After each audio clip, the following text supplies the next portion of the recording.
In our Salem Media Group studios now is Alex Lima, BlackBelt Fitness. Alex does all kinds of great events for us. He's doing a lot of charity stuff out there as well. What's going on, Alex?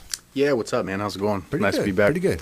Yeah, so we have every year my group, my business, we do a Toys for Tots. Like, we get a run going. I get clients and we announce it to the community and just try to get some get some presents in for underprivileged children, essentially. Well, I think a lot of folks don't realize that training for martial arts is not just for guys who want to compete in a fighting. This is about fitness as well. So Alex works with kids, females, people of all ages, right? It's for everybody. Absolutely, everybody. I've trained everybody from military and law enforcement personnel to soccer moms and even some grandmothers. That's right. So, yeah. You find the kids they take to it right away. They're little. They all want to do a spinning back kick. We talk about how they're all jumping out. They're trying to do something crazy right away. Yeah, for sure. One thing I've noticed is, so I've been doing this for a long time. I've been in this since I was a little kid. I've seen waves of martial arts people come in and out the door. Kids are a little different nowadays. I don't know if I should be maybe saying this, but I find that the generation thinks I don't know. Nowadays, people tend to be a little softer. Okay. I think. No, certainly I am. And you know what I'm finding though. So the boys, and I got some really tough boys though. I'm not saying all boys, right? But a lot of the boys are a little softer, kind of mama's boy type thing. And I'm finding my girls are a lot tougher. How about that? There's an age at which I used to date a woman who taught third grade, and I went in and watched one time, and the girls dominated the entire class. I mean, they're pushing people around. They beat a boy up. Any voice at that age. Girls, they're aggressive. You can teach them great skills, I imagine. Oh, for sure. If I was getting a dodgeball squad together right now, I'd be picking all girls. I'd get all girls. So. Now, what about you? You're sometimes you're fighting, you're training. What's going on with you? Yeah, so due to COVID, it shut down a lot of things. This year, 2020, I was supposed to do a lot of competing and traveling for training, and obviously that was all shut down. Couldn't get to the airports, things like that. So, but now things are starting to open back up again. So I'm going to be doing a training camp down in Miami after Thanksgiving, so for first week of December. So on location in Miami, you go down there and get a bunch of kids together? No. I'm going to go train with some high level black belts out there, guys that fight, compete, train with some of the best. Every time I get an opportunity, I want to be with the best in the world. How does Miami and Tampa compare? Just a chance for you to work on new stuff? Different. It's just a different look. I've actually trained with a guy before. It's Daniel Perez, Brazilian Jiu Jitsu. Okay. He's really interesting because he was the first American that was awarded a black belt by Damian Maia. For those who don't know, Damian Maia is he has the best Brazilian Jiu Jitsu for mixed martial arts. And that's pretty much the top of the sport. It's pretty much it's the Super Bowl of mixed martial arts. What weight do you compete at? What's your comfortable weight? So I've kind of I'm at the point now where unless I get a decent money offer, I'm kind of done cutting weight. Okay. So I'll fight really close to where I'm at. So I walk around I'm 6 foot 190. Okay. So I may cut to like 185. I love how weight is not weight and even power is not necessarily the dividing line in mixed martial arts. You can have people of all different sizes that can be pretty deadly. Absolutely. A strategy and technique is what it's all about. And that's why like a young lady can come in and she absolutely with some training can take out a 200-pound guy. She can choke a guy out for sure. Yeah, it's amazing the confidence you get from this kind of skill once you develop it. I've watched the little kids, Brandon's daughter even competes with you sometimes. Yeah.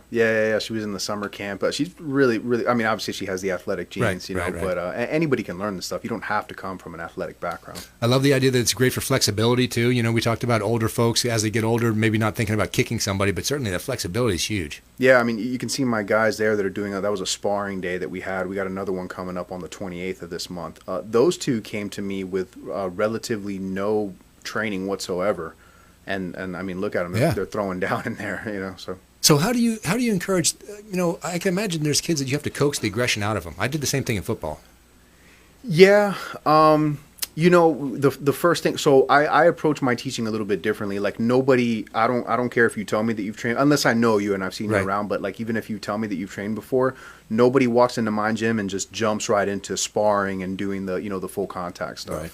You need to show me that you have a level of control before I let you do these things, because you're either going to hurt yourself or you're going to potentially hurt someone else, or it's going to get serious and you're going to end up getting knocked out and not want to come back. Well, I'm amazed at the pain tolerance. We talked last time you were on about the kicking and shin developing your pain tolerance and your shins and stuff. Yeah. It's absolutely amazing to kick someone there's just not a flesh below your knee. You know, you're going to hit somebody with your ankle, shin, foot. Yeah, wow. you're killing off you're deadening the nerve endings. That's what you're doing.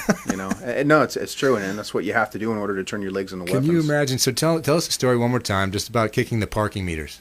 Yeah, so I used to train back in the day. I trained with some like really hardcore like Muay Thai guys. I don't know if you remember back in the day the Van Damme movie where he was kickboxer. He's kicking the banana tree, boom, boom. You know, so I used to train with these guys that we used to go out to Clearwater, and they would kick the the parking meters for conditioning. I never like really kicked into the parking meters, but I have taken like glass Coke bottles and stuff and banged my shins. And so it's something you continually do. It's because you'll lose that tolerance if you stop doing that? Yeah, I mean, everybody's been kicked in the shins or ran into a table before. It's very unpleasant. So now imagine when you're throwing your leg at 60, 70 miles per hour at somebody. I never thought of that. You really can time the speed of that thing. Oh, yeah. They've clocked them. There's some really powerful, fast kickers have been at like 60 miles per hour and stuff.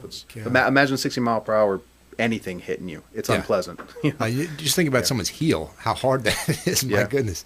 Put you right to sleep. Now, we talked last time. I love that spinning back kick the kid pulled off in that fight that was most recently. Now, that was like a dream strike kind of a thing, right? Yeah, the stars aligned for that one. Right. Yeah, the guy was holding his weight, and he could do a jump spin. It'll definitely go down in the knockout reels for life. Have you seen any other fights lately? I have not been paying attention. Who's out there?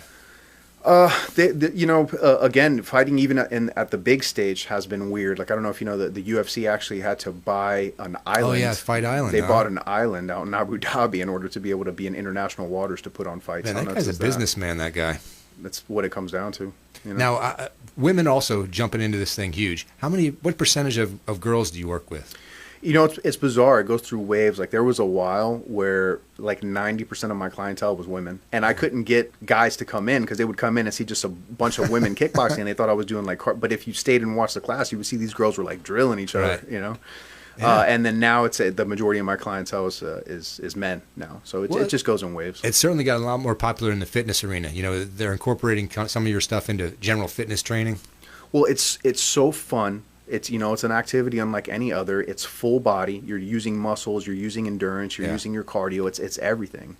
And it's interesting for me. Like, walking on a treadmill is boring. I can't do it. I can't do it. My cardio comes from sparring and from wrestling and stuff with people. It's great to mix it up. If you're out there and you're someone who trains all the time, you get tired of your workout. You want to mix it up. This is a great way to increase your flexibility. And like you said, it's fun. Yeah, everything. Now, that being said, I am still a proponent of doing your lifts and stuff and everything. I love to train it all. So Alex has got a full body holistic approach there. He's going to train everything you need to do to compete in this sport, or just get yourself in better shape. Alex, what events or what can people do? How do they get in touch with you? They come to you? Yeah, I mean, just if on social media, you can look up BlackBelt Fitness and Martial Arts Club or BlackBelt_Jitsu. And I mean, you can see I got 5-star reviews everywhere. And you come to them, right? So I do in-house training, and I also do a little bit of traveling within a certain mile radius. Yeah. Okay, so he's open to the idea of working with you. Certainly, we want to encourage you to get together with Alex, because it's not just a simple matter of getting in shape. You think, well, I can get in shape. What about learning some real defense techniques? What about something, hey, you never know. I'm out in a place. I want to learn how to take a knife away from somebody. Yeah, walking on a treadmill is not a life skill. Right. I'll give you fitness and a life skill. That's right. Yeah. So talk about some, a way you can get somebody to start with awareness and get them to understand how they can defend themselves in a situation.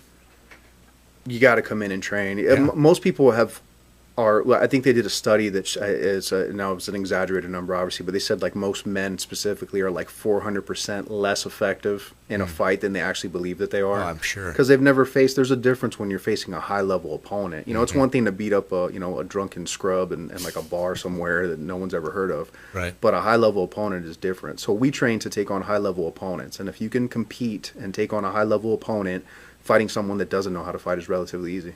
Alex Lima, BlackBelt Fitness. He's come in all the time, gives us great tips, works with Brandon, trains and girls, trains even Braylon, his daughter. So don't miss out on a chance to work with a professional right in our area. Alex, I want to encourage folks to get in touch with you. Is there a package or something you want to offer out there, or something you want to tell them? I'm always open. One thing that I do with my pricing, if someone is underprivileged or someone that is a victim of bullying or some sort of assault, please reach out to me, and we'll find a way to get you training and get you some help. Alex Lima does a great job and encourages everyone to work with him. And Alex is also an EMT, right?